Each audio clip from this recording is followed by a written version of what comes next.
সচিবালয়ে নিজ দপ্তরে সাংবাদিকদের সাথে কথা বলছেন ধর্ম বিষয়ক উপদেষ্টা। আমরা সরাসরি চলে যাচ্ছি সেখানে।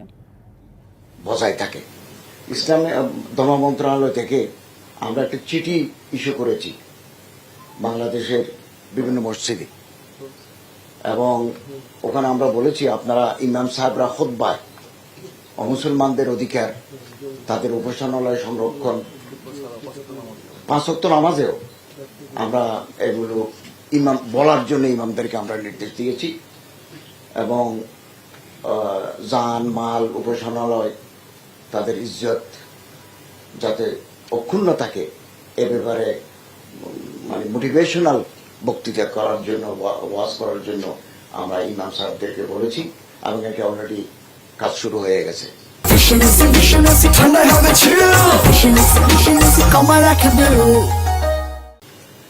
এবং আন্দোলন শুরু হওয়ার পর থেকে আপনারা লক্ষ্য করেছেন মাদ্রাসার ছাত্ররা এবং অন্যান্য প্রতিষ্ঠানের ছাত্র শিক্ষকরা উপাসনালয়ে পাহারা দিয়েছে।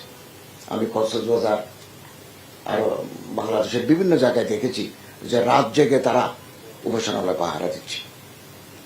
তো যারা এই ন্যাক্কারজনক হামলা উপাসনালয়ে করে তারা মূলত দুর্বৃত্ত।